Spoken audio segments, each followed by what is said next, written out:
Hello guys, Hello Earth Signs, Virgo, Capricorn, and Taurus.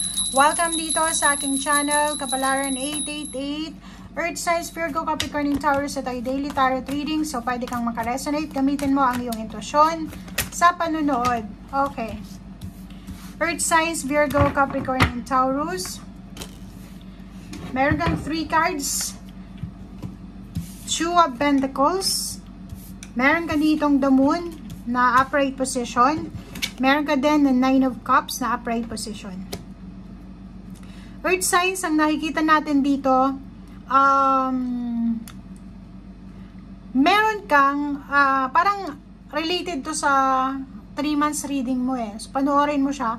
Kasi parang ganun din, siguro sa araw na ito, marami kang mga kinakatakutan. It's either money and relationship.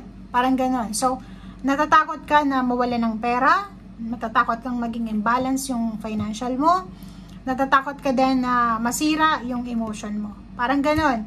So, etong damo na to, nasa center siya. So, ibig sabihin, pwedeng mga ano lang to eh, mga inner battles mo, inner demons. So, sinasabi ng baraha, mag-iingat ka dahil kung ano-anong mga negative ang iniisip mo na pwedeng makasira sa diskarte mo, sa emotion mo. So, minsan, pag marami kang mga negative energies, negative thoughts, i-divert mo siya sa mas masaya. Kasi, yun yung makakasira sa'yo eh. Diba? Natatakot ka eh. Natatakot ka na baka mawalan ka ng pera, mawalan ka ng trabaho, natatakot ka na baka yung relationship mo masira, natatakot ka na baka yung pinaplano mong occasion, happy moments, ay hindi matuloy. Parang ganun. So, comment down below if resonated ka. Nakikita ko sa'yo dito na may pinaplano kang okasyon or pwedeng may gusto kang i-celebrate bago matapos yung October or posibleng November or December. And ngayon pa lang, masyado ka nang nag-aalala. Masyado mo nang iniisip, masyado ka nang nagpapanik kung matutuloy pa ba yan or hindi na. Okay. Earth signs. Lalo sa pera, natatakot ka. Sobrang takot ka na mawala ng trabaho or pwedeng natatakot ka na baka yung perang hinihintay mo ay hindi na maibigay sa'yo, ganyan, ganito.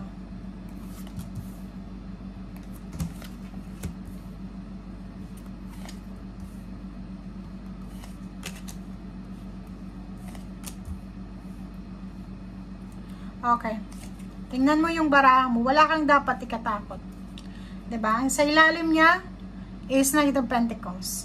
Knight of Pentacles sa ilalim. So, sinasabi sa'yo dito na huwag kang matakot. Okay? Huwag kang matakot kasi yung flow ng money, ng energy, depende yun sa tao eh. Diba? Pag masipag ka, kahit konti lang yung pera na magfo-flow sa buhay mo, magfo-flow siya kahit pa konti-konti. Kahit like sample ng tubig, diba? Kung nagbabayad ka sa tubig, syempre, may tubig ka kahit pa konti-konti. Pero kung hindi ka magbabayad, mapuputol to. Okay? So, kung meron kang trabaho, maging masipag ka. Meron kang negosyo, i-appreciate mo yung mga customer mo, mga kliyente mo. Parang ganun. Page of Wands, bakit ka matatakot? Tingnan mo to, may prediction dito na may parating sa'yo eh. Like, pwedeng may mag-offer sa'yo ng new job, partnership, collaboration. So, bakit ka matatakot? Marami kang pwedeng puntahan. Marami kang pwedeng pasukin na trabaho. Marami kang pwedeng resources or pwedeng connection na lalapitan. Okay? Magpahinga ka. Kung pagod ka sa araw na ito, kailangan mong magpahinga. Okay? Kung halimbawa na sa gabi, pag matutulog ka, i-divert mo yung negative thoughts mo sa positive thoughts. And kung hindi ka pa rin makatulog, lumabas ka ng bahay or maligo ka, lakad-lakad ka lang kasi pwedeng mabago yung isip mo. Makinig ka ng music or kano pa man. Pwedeng sa araw na ito, ikaw ay nagta-travel or nakikita natin dito na yung iba sa inyo dyan, yun yung iniisip nila eh, yung travel plans. Pwedeng natatakot sila kung matutuloy pa ba yung vacation nila, yung travel nila, or kung ano pa man. Mayroon ditong changes, kasi itong 6 of Swords, sinasabi na posibleng paalis ka na from lugar na hindi ka na masaya, So, maraming changes dito. So, wag kang masyadong mag-alala na iisipin mo na, baka hindi na ako ganito, ganyan. Wala, hindi ka dapat natatakot kasi tingnan mo to. Etong 6 of Swords na ito, nagsasabi sa'yo na maraming pagbabagong magaganap sa buhay mo na pwedeng in-expect mo or hindi mo in-expect, or maraming partnership, marami kang makikilalang bagong kaibigan, bagong mga bago to na pwedeng makatulong sa'yo. Okay? Ang tower na to, ito yung kinakatakutan mo, di ba? Natatakot ka na bumagsak, natatakot kang maghirap, natatakot kang bumalik sa dati mong buhay, natatakot kang masira yung family mo. Ito siya. Natatakot kang masira yung relationship mo.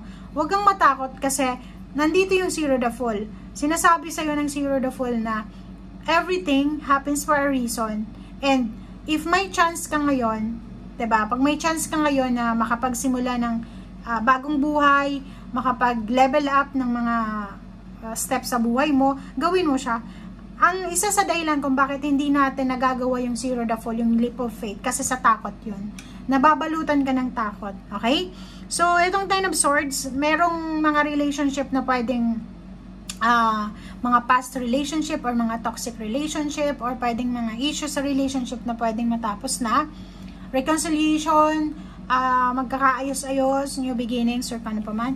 Travel plans, nakikita ko yung travel, okay, may mga lilipat ng bahay, nakikita natin dito yung lilipat ng bahay, lilipat ng lugar, ng negosyo, and impress, may mabubuntis, may manganganak, may gagaling sa sakit, meron ditong posibleng ikakasal, may magpo-focus sa kanyang health habits, routine, regimen, or paano pa man.